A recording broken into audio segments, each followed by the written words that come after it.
Allahu Akbar, Allahu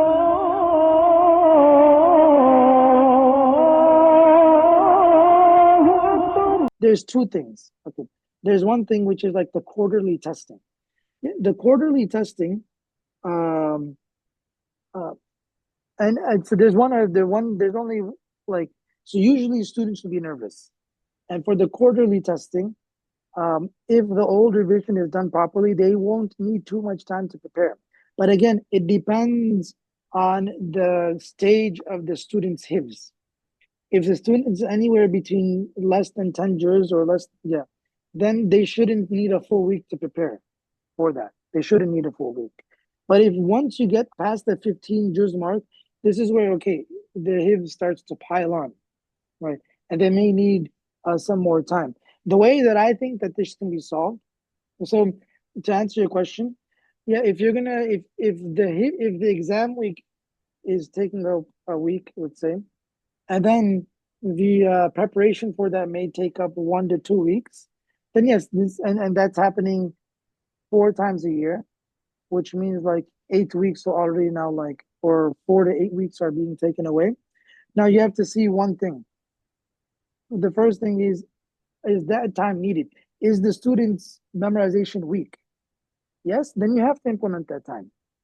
I mean, what else can you do? If there's a test and the student is going to fail without that review week, then what is the only recourse? The only way to solve that is by making sure the student isn't weak. So if their examination is important, right? and if the student will fail without preparation, then they need that preparation. And if that preparation requires time, then what you want to do is you want to minimize the time that it should require, and that will be through the student being consistent with their old revision. That's one thing. Number two, the other way to solve this is by maybe instead of doing quarterly testing, do it like a trimester, once every 3 years, once every 3 exams a year instead of 4 exams. Okay. And the third solution is this. The third solution is if it's really hindering them, that the student be examined. So what the school can do is they can break it up every 5 juz. So every 5 juz the student has, okay, let's make sure these 5 juz are strong before we move on to the next 5 juz. Okay, and then when they're done with the next 5 juz, let's make sure these 5 juz are strong. And then we have to make sure that the full 10 juz are strong. And then they're not going to run into the issue of, okay, exam week is coming, I need to take more time off. Right. So I hope that answers your question. So examination is important.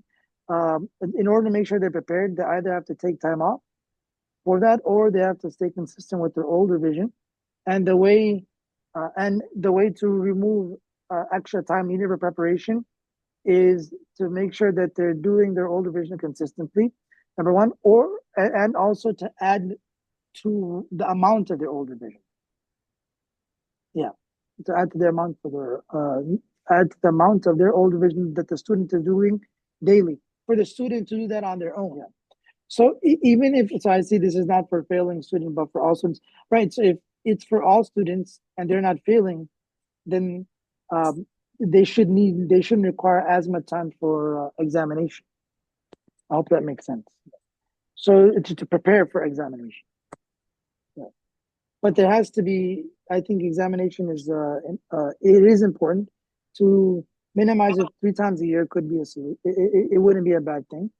But also to break it up every 5 juz to make sure there's testing every 5 juz as like a block, so that like everything is being solidified as they're moving forward, where there isn't a fear of, oh, exams are coming, I need to now do the whole thing again for a week or two to make sure it's strong. Yeah. But again, again, if you look at it from the admin perspective, if there's examinations, the students are weak, they have to make sure their Hifdh is strong, because number one, it's an amana, and number two, that's just how you develop a strong system, and a good reputation as a school, that our students are strong because we didn't let them move on. if they weren't. That's just that's important. And I also want to reiterate to the parents, and not that this is anyone's perspective, right? But again, quality over quantity. This is something that like we're taught when we're young, right? Quality over quantity. So, um, and also, there's other hadith, right? Like, inna al-ajalata min ash-shaytan wal anatu min Allah, that taking patient deliberation, taking your time to complete an important task is better than rushing through it. And I do want to, there's a story that comes to mind. I was just in Medina, I was reciting to one of my teachers, Shaykh Abdullah Jarullah, Hafidhahullah. And there was a student that came there who wasn't a Hafidh, and he asked the teacher, Shaykh Abdullah, a question. He said, how should I approach my Hifdh? The teacher, Sheikh Abdullah, said you should approach it 3 to 5 juz at a time and not move on from those juz until they are perfected. And he said, you should, and how do you know they're perfected? This is what he said. How do you know they're perfected? That you're able to recite them in salah that you're able to recite those 3 to 5 juz within salah. Whether that's in one day or two, you're able to recite it in salah. And then he said, once those juz are perfected, then move on. And he looked at him, and Shaykh Abdullah Hafidhullah, his thing is لا تكن مستعجلا في القرآن لا تحرك به لسانك لتعجل به. The Quran promotes like عدم الاستعجال مع القرآن, right? So his thing is لا تكن مستعجلا, like don't rush. Which and again, I'm not saying like the student should take 10-15 years, but you want to do it systematically, where by the time they're done, they themselves feel like they're happy. They themselves are confident. There you go. That they're confident with their hifdh. And that's only going to be done in like a systematic manner. And for the parents, I understand where you're coming from. We want results in a time period, but I would say I gave my suggestion. I think like the minimum from beginning to end. I think this is like a 5 year system, maybe 4 years. But this is what my observation was like. I would say 5 years, um, and we shouldn't rush them for it to be 3 years just so that they can become the title of hafiz. But what would be said, and I've seen this, is there's huffaz who, when Ramadan time comes, then they don't want to lead tarawih because it requires too much work. And why does it require too much work? Because they didn't put in the time during their hifz. So you want to make sure that when they're memorizing, it's done properly. Because I want to say this again: the students will not be able to put in the same amount of time they're doing now to make the juz strong later on in their life. The way that they feel, I mean, they might. Allah knows best. I mean, I don't know the future, but I'm saying this: what the normal experience is, right? Like if a student has certain ajazat that are weak, right? They're going to feel, and they're not confident with them. That lack of confidence with the juz will remain with them for years to come.